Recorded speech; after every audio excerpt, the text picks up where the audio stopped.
Happy 1-year anniversary to my channel. Thank you for being here. Today we're talking about moms because mother knows best. Well, that's what they may think, and sometimes they're right. We've got 3 short stories today, all from the 1910s. Shall we? Story 1. January 1917, East Orange, New Jersey. Captain Selwyn Joyce's jig was up. His mother-in-law had some bad feelings about her son-in-law, a vet of the Boer War. And when you got a bad feeling in your gut, well, you act on it. And that she did. And she spilled the tea all over the newspapers.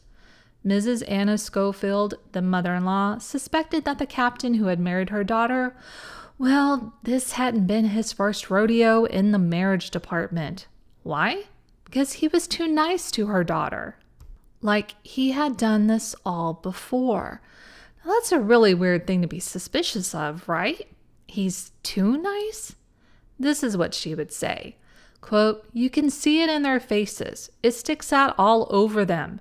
Marriage brands a man as plain as a hot iron on a cow's hip. I saw wife written on this slick Mr. Joyce the first time I ever set eyes on him. He was too considerate around the house to be a 39-year-old bachelor. Like all average married men, he was an artistic liar in a small way about things wives like to be lied about. As to his further accomplishments in this respect, I say nothing, but that he could praise coffee that everybody knew was vile in such a way that it tasted good. Like his brother Benedict's, he knew how to praise his wife's taste, whether good or bad. He didn't throw his clothes on the floor, nor leave things cluttered up behind him. He showed in 1,000 little ways that a wife wasn't new to him. Take tears, for instance. Tears break a newly and never-before married man's heart. He gets all excited about them, but they rolled off that man's back like water off a duck. I kept quiet about my suspicions until one day he and Dorothy were fighting. He fought like a married man. He knew when to talk and when to shut up." End quote. Mrs. Schofield would call him out to his face, quote, "Selwyn, I wouldn't be surprised if you've been married before," end quote. She said that he replied, "You can't prove it." Well, challenge accepted, right, Ma?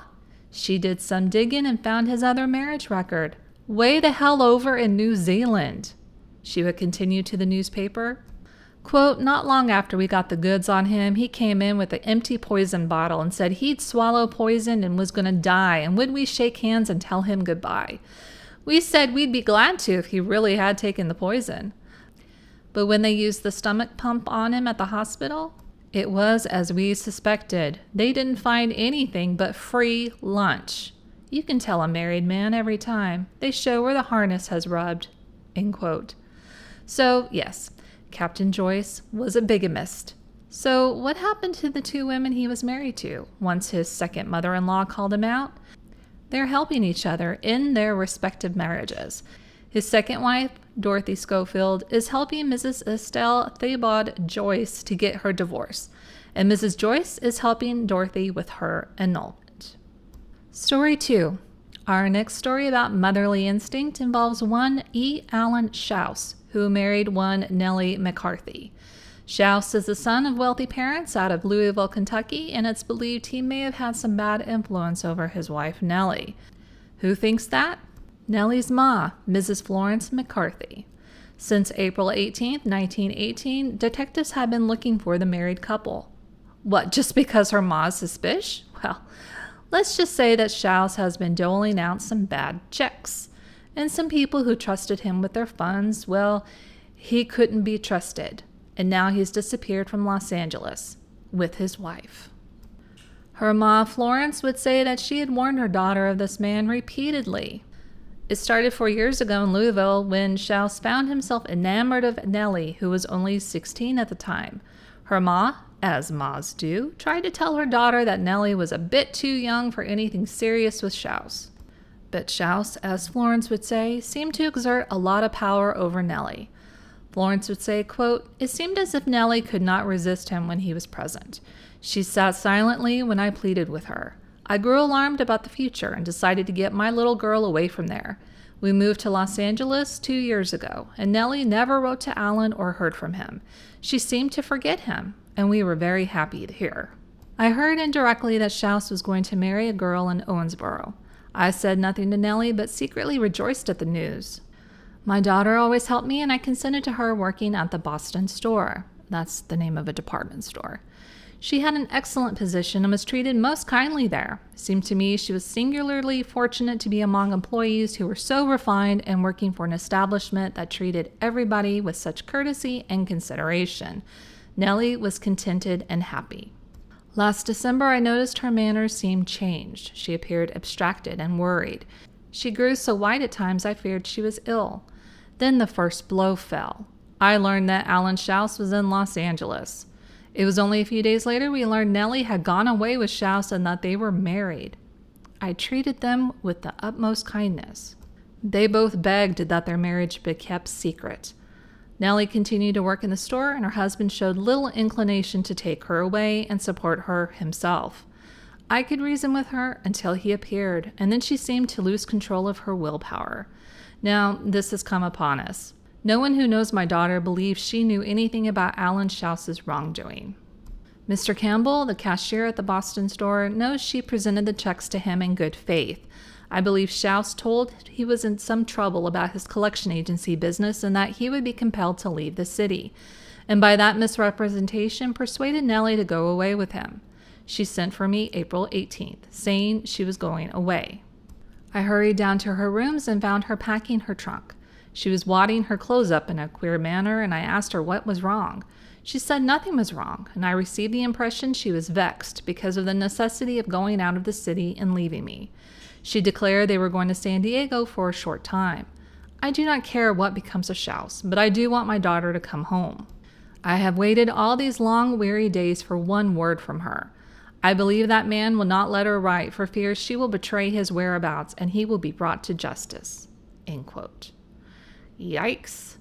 So Shouse didn't just start being a bit of a baddie. He used to sell novelties on commission when the place he was working for found out that one of his orders was bogus. He was dismissed. After he got married to Nellie, he started making excuses that he didn't have money on him. He had told her he was in charge of the Sunset Protective Association. Then it was found out that a man with a similar name had left the actual association, which had a different name, and that man was indebted for $300. The man with a similar name who left, you guessed it, was called Shouse. Shouse told Nellie April 17th he needed to leave LA for a few days and for her to go with him. She gave her leave with her job. Shouse gave her a check for $150 signed by an R.A. McKee, endorsed by Shouse. She made purchases at the store where she worked with that check. Since this was the store she worked at, the cashier knew who she was and trusted her, until he cashed the check and it bounced.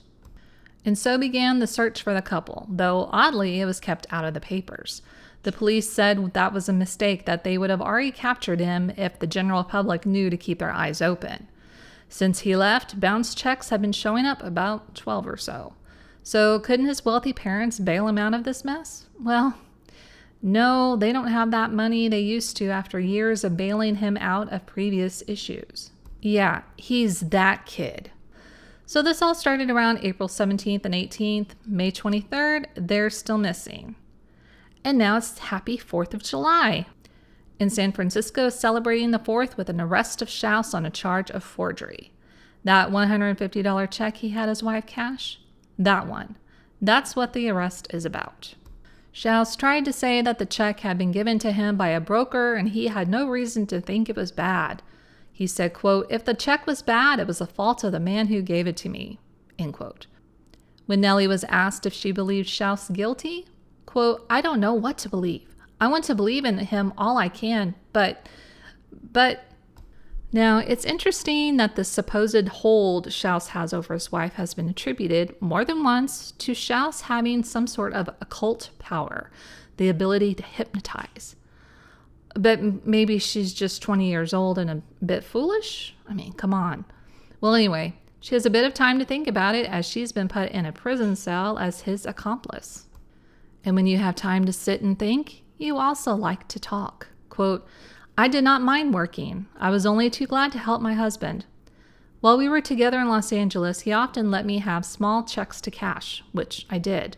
Towards the end of our stay there, he asked me to cash one for $150 at the Boston store.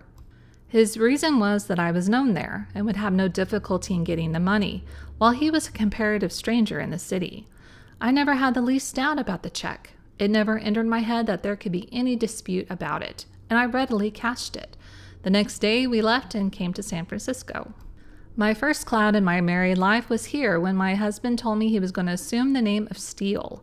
I protested against this, but finally agreed when he told me that he was forced to this step to temporarily hide himself from his creditors in Los Angeles. He had secured a good position as salesman with the Schilling Tea Company, and he said he was afraid he would lose it if it became known to his employers that he owed money.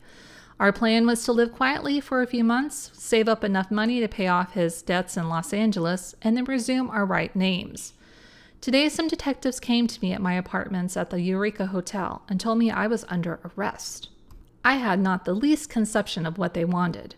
They were exceedingly kind to me, and I had no hesitancy in answering their questions. The first I learned of the charges against my husband was when they showed me clippings of Los Angeles papers." End quote. Well, the couple is back in Los Angeles just a few days later. Shouse is now in the county jail. Nellie was met at the depot by her mother and taken with her mother to her mom's house as she will not be prosecuted. Shouse seemed to not be talkative. Quote, "There is nothing I can say. I have had a hard, long trip, and there has been a grievous mistake made in my arrest. Further than that, I have nothing to say." End quote. So the Boston department store wants to press the charges, and Shouse was arraigned and stayed in the jail as he could not furnish the $1,500 bail. Byron Campbell, the cashier of that check at the store, quote, "We cannot afford to let such things pass unnoticed, as not only our firm but other business houses as well run too much risk already." End quote. Nellie did go to see her hubby at the court, and apparently they shared a nice little kiss. So while the couple was in San Francisco, Shouse had been working with Schilling & Company, who had determined to help him with his defense. Well, at least some of these people that were supposed to provide testimonials as to his good behavior, well, they didn't show up to court, did they? So Shouse ended up pleading guilty to the fake check and getting his wife to cash it. He applied for probation but was shunted by the probation officer due to Shouse potentially having done some other bad things. He was sentenced to 1 year at San Quentin. Well, then what? I never saw his name show up again in the paper, so I'm assuming he eventually got out of prison and went back home to his wife, with his mother-in-law wishing like heck fire her daughter had listened to her years ago. I don't know if they stayed married or not, but at least from what I can tell, he stayed out of trouble, at least the kind that would be printed in the newspaper. Story 3. 1914. Murderer Chester Gillette wrote to his brother prior to Chester's execution for murdering his girlfriend, saying, quote, "I thought I knew so much better than she, and we have often had arguments I should have accepted without dispute. In most things, mother knows best, though you may not always think so." End quote. What could have been if he had listened to his mother? With whatever she had said, perhaps there would have been one less murder. Grace Brown would have lived. He would still be alive and possibly contributing to society. We'll never know. So do mothers always know best? No, nobody's perfect or perfectly perfect, but we can always aspire to be better. So subscribe if you like. I will see you next week.